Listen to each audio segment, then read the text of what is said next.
ધોરણ 10 ની અંદર વિષય છે આપણો ગણિત. ગણિતની અંદર આપણે પાઠ બીજો બહુપદી.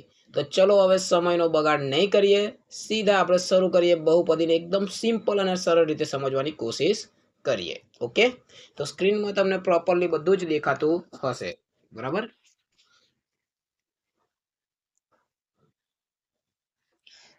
ચલો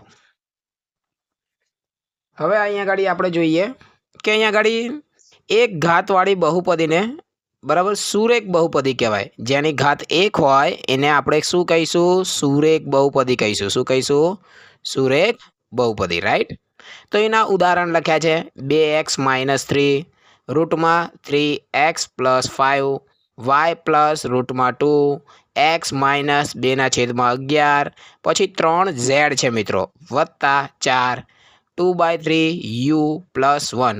એટલે ક્યાંય પણ તમે જોશો તો એક્સની ઉપર બીજી કોઈ પણ જાતની ઘાત આપેલી નથી, એટલે અહીંયા આગળ કશું નથી એટલે 1 છે. અહીંયા કશું નથી તો 1 છે. વાયની ઉપર કશું નથી તો 1 છે. એક્સની ઉપર કશું નથી એટલે 1 છે. ઝેડની ઉપર કાંઈ નથી એટલે 1 છે.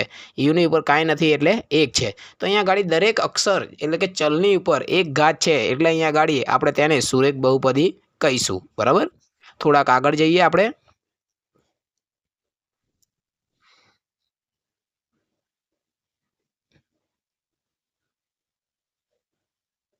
હવે આપણે દ્વિઘાત બહુપદી વિશે થોડું સમજીએ.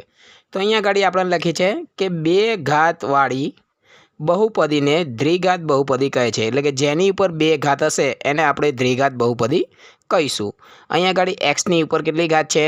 2 છે, એટલે કે 2x² + 3x - 2/5 છે.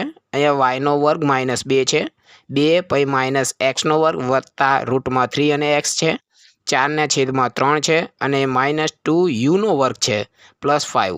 પછી અહીંયા રૂટમાં 5 અને v² છે, 2/3 અને v છે, 4 z² છે +1/7 છે.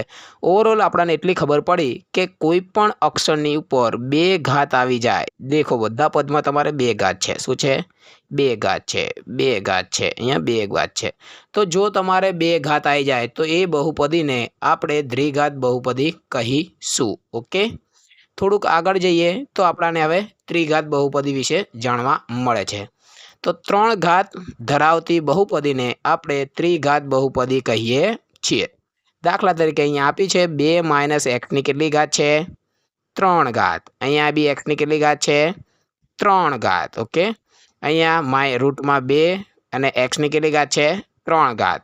એ રીતે અહીંયા આગળ 3 - x² પણ મેક્સિમમ ઘાત કેટલી છે? 3 ઘાત. અહીંયા આગળ 3x ની 3 ઘાત -2x² વત્તા x - 1 પણ મેક્સિમમ ઘાત કેટલી છે? મેક્સિમમ એટલે વધારે વધારે કેટલી ઘાત છે? 3. તો અહીંયા આગળ ત્રિઘાત બહુપદી જાણે કહેવાય છે. ઓકે, થોડુંક હજુ પણ નેક્સ્ટ પેજ ઉપર જઈએ આપણે.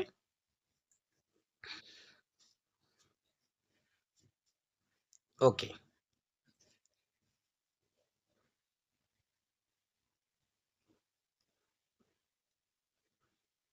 ઓકે. હવે વિદ્યાર્થી મિત્રો તમને નેક્સ્ટ પેજ દેખાતું હશે ક્લીન. ઓકે, તો અહીંયા આગળ હવે થોડોક મેં વ્યાપક સ્વરૂપ લખ્યા છે કે સુરેખ બહુપદીના વ્યાપક સ્વરૂપ શું થાય? તો સુરેખ બહુપદીનું વ્યાપક સ્વરૂપ થાય ax + b. અને જો દ્વિઘાત બહુપદીનું વ્યાપક સ્વરૂપ તમારે લખવું હોય તો તમારે ax² + bx + c લખી શકાય છે. ત્યારબાદ ત્રિઘાત બહુપદીનું વ્યાપક સ્વરૂપ એક્ઝામમાં પૂછે તો ax ની 3 ઘાત વત્તા bx² વત્તા cx + d મળશે. ઓકે, હવે જો સુરેખ બહુપદીમાં વધુમાં વધુ મિત્રો એક વાસ્તવિક શૂન્ય મળે છે અને દ્વિઘાત કીધું હોય તો વધુમાં વધુ તમને 2 વાસ્તવિક શૂન્ય મળશે, અને ત્રિઘાત બહુપદી કીધું હોય તો વધુમાં વધુ તમને 3 વાસ્તવિક શૂન્ય મળશે. મિત્રો આ MCQ ટાઈપમાં આવું પૂછાઈ શકે છે, બરાબર? તો હજુ થોડુંક આગળ કરીએ મિત્રો. હવે આપણે શૂન્ય શોધવાના જોઈએ.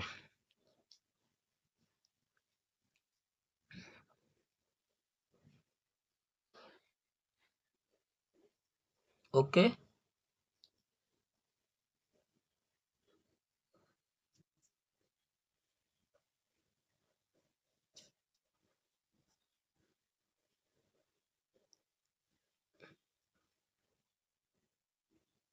Okay, done.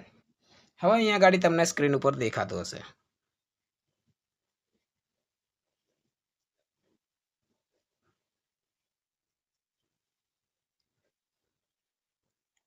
કે સુરેખ બહુપદી ના શૂન્ય માઇનસ બી અપોન એ એને જો શબ્દની ભાષામાં લખવું હોય તો માઇનસ અચળપદ ભાગ્યા એક્સનો સહગુણક અને જો દ્વિઘાત બહુપદીના શૂન્યનો સરવાળો શોધવો હોય તો alpha plus beta minus B upon A એક્સનો સહગુણક માઇનસમાં અને એક્સ સ્ક્વેરનો સહગુણક મિત્રો અહીંયા થોડીક ચેકચેકાર થઈ છે પણ અહીંયા એક્સ સ્ક્વેરનો સહગુણક લખેલ છે ત્યારબાદ જો દ્વિઘાત બહુપદીના શૂન્યનો ગુણાકાર શોધવાનો કયો હોય શું કીધું હોય શૂન્યનો ગુણાકાર કીધું હોય તો તમારે સી અપોન એ એટલે કે સીના નીચે એ અને ગુજરાતીમાં બોલીએ તો અચળપદ છેદમાં એક્સ સ્ક્વેરનો સહગુણક આ હતા મિત્રો દ્વિઘાતી હવે થોડાક આપણે ત્રિઘાતમાં જઈએ ઓકે તો અહીંયા આગળ લખું છું ત્રિઘાત બહુપદીના શૂન્યનો સરવાળો એનું સૂત્ર છે alpha plus beta plus gamma minus B upon A જેને ગુજરાતીમાં લખી શકાય એક્સ સ્ક્વેરનો સહગુણક અને નીચે લખી શકાય એક્સની 3 ઘાતનો સહગુણક એટલે કે એક્સના ઘનનો સહગુણક ત્યારબાદ ત્રિઘાત બહુપદીના બબ્બે પદોનો સરવાળો શોધવાનો કીધું હોય તો alpha plus beta beta plus beta gamma અને gamma alpha C upon A એક્સનો સહગુણક છેદમાં એક્સ 3 ઘાતનો સહગુણક ત્યારબાદ ત્રિઘાત બહુપદીના શૂન્યનો ગુણાકાર શોધવો હોય તો alpha beta gamma minus D upon A અચળ પદ માઇનસ એક્સની 3 ઘાતનો સહગુણક બરાબર આ ગુજરાતીમાં બંને એક જ છે મિત્રો આ થોડુંક ઇંગ્લિશમાં લખેલું છે ને અહીંયા એનો આપણે ગુજરાતીમાં લખ્યું છે સૂત્ર એક જ છે ઓકે તો આ હતા આપણે યાદ રાખવાનો વિડીયો નંબર 1 હવે આપણે